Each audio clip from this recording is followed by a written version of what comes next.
Hello learners, today I am going to discuss about basic computer instructions part 2. These are your basic computer instructions: memory reference instructions, register reference instructions, and input-output reference instructions.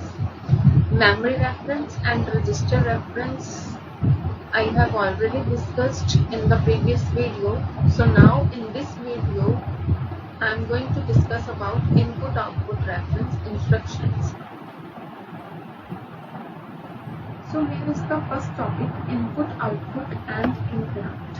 In order to start with the input-output configuration, first we have to see that how computer serves the purpose of transferring the information. अगर computer को कोई भी information transfer करनी है तो उसको external environment के साथ कम्युनिकेट करना पड़ेगा. Then only it will be able to transfer the information.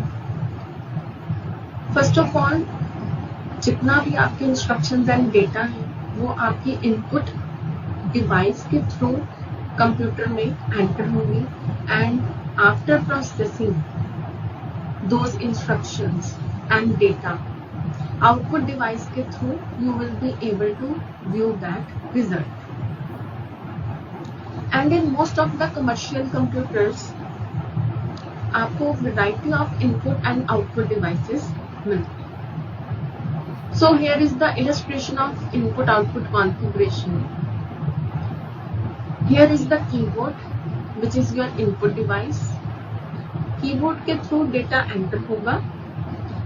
जब भी कीबोर्ड से कीज प्रेस होंगी उसके corresponding alphanumeric code will be transferred to the transmitter interface and then it will be transferred to input register.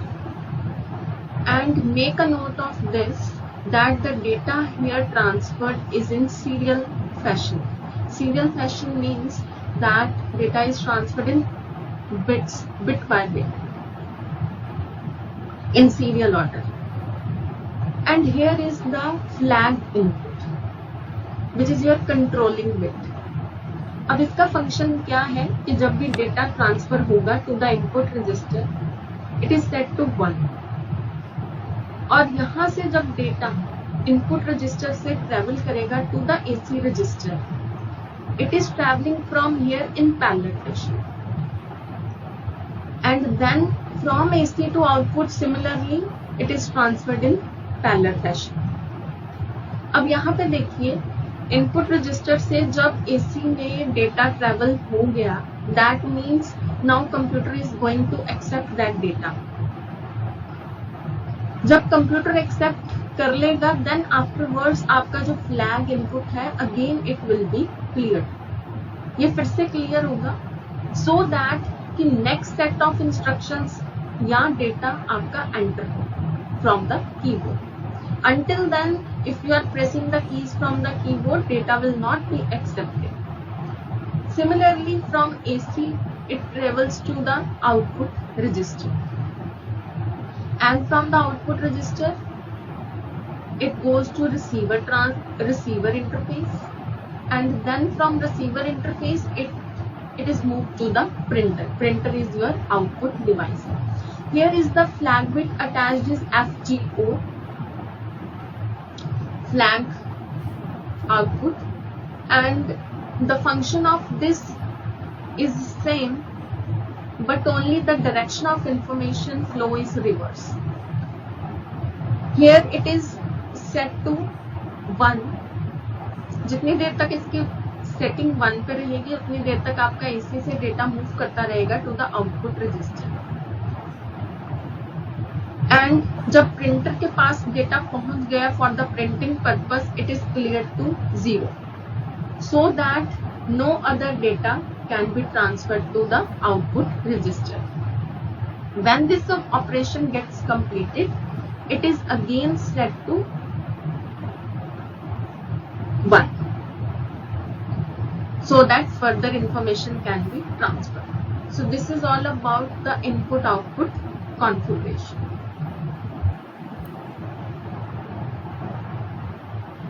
So here is the summary of input output configuration what we have discussed in the diagram. Next is your input output instructions. This is the list of input output instructions. Here you can see the control function D7IT3 is equal to P. P is the common variable representing here this control function, and it is common to all the input output instructions. यहाँ पे अब instruction register की जो bits हैं जो operation को specify करेंगे instruction को, वो है 6 to 11, और P रिप्रेजेंट कर रहा है सीक्वेंस काउंटर की clearance which is associated with all the operations. अब यहाँ पे नंबरिंग देख लीजिए B11, 10, 9, 8, 7 एंड 6. सबसे पहले PB11 पे इनपुट ऑपरेशन है आपका. इनपुट ऑपरेशन में क्या है कि आपके इनपुट रजिस्टर से जो भी डेटा है उसको आप AC रजिस्टर की लोअर बिट्स में ट्रांसफर करोगे. जब डेटा ट्रांसफर होगा उसी टाइम पे आपका फ्लैग इनपुट है that will be clear so that no more data will be transferred. Next is your output. Output में है कि आउटपुट AC से डेटा किस में जाएगा, आउटपुट रजिस्टर में, and then flag output will be clear. Next instructions are related to flags. अब जो नॉर्मली इंस्ट्रक्शन यहाँ पे स्किप की जाएगी वो इंस्ट्रक्शन ब्रांच इंस्ट्रक्शन होगी. वो तभी स्किप की जाएगी जब आपकी फ्लैग की वैल्यू जो है वो 1 होगी. Otherwise it will not be skipped. If the flag is 1, then branch instruction is skipped and then only input output instruction is executed. The last two instructions clear the interrupt enable flip flop IEN, and its purpose is explained in the further slides. This is interrupt enable on and it is interrupt enable off. Next is program interrupts. जो हमने पहले process communication की देखी है उसको हम कहते हैं प्रोग्राम द कंट्रोल ट्रांसफर. उस अप्रोच के अंदर हमने देखा कि जो कंप्यूटर है वो कॉन्टिन्यूसली फ्लैग बिट को चेक करता रहता है. जितनी देर तक वो सेट नहीं होती उतनी देर तक इंफॉर्मेशन ट्रांसफर नहीं होती. इससे क्या है, सिस्टम की एफिशिएंसी सफर कर रही है. So we have another approach to the program control procedure and that approach is interrupt. अब इंटरप्ट में क्या है कि आपके पास जब भी इंटरप्ट आएगा, इंटरप्ट कैसे आएगा, फ्लैग्स की जब सेटिंग होगी. जब फ्लैग्स की सेटिंग होगी तब कंप्यूटर को इन्फॉर्म कर दिया जाएगा कि फ्लैग इज सेट. तो जो काम वो कर रहा होगा उस काम को छोड़ के उस टाइम पे वो इनपुट आउटपुट ट्रांसफर को देखेगा. उसको कंप्लीट करने के बाद then again it will go back to the work it was doing earlier.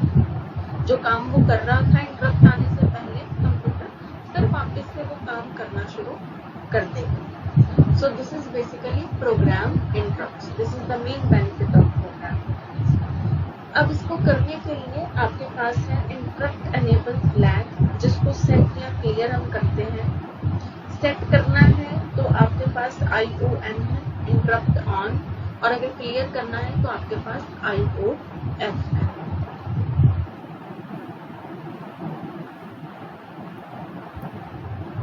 Here is the flowchart of interrupt cycle and R is the interrupt flip-flop which has two possible cases. अगर तो R की value 0 है that means instruction cycle proceed करेगा, और अगर R की value 1 है that means interrupt cycle proceed करेगा. After the fetching and decoding of instruction takes place, then comes execution of instruction. जब इंस्ट्रक्शन की एग्जीक्यूशन होगी तो हम फ्लैग कौन सा चेक करेंगे, इंटरप्ट अनेबल। अगर तो इसको वैल्यू जो है वो 0 है तो आपका इंस्ट्रक्शन साइकिल जो है वो प्रोसीड करेगा लाइक दिस अगेन। एंड अगर इसकी वैल्यू 1 है then we check the value for the flag bits, flag input and flag output. Again if they both are 0, अगर दोनों की वैल्यू 0 है then again instruction cycle will proceed. If one of them has value of 1, अगर किसी एक की भी value दोनों में से 1 हुई तो आपकी R bit जो है वो सेट हो जाएगी and interrupt cycle will proceed.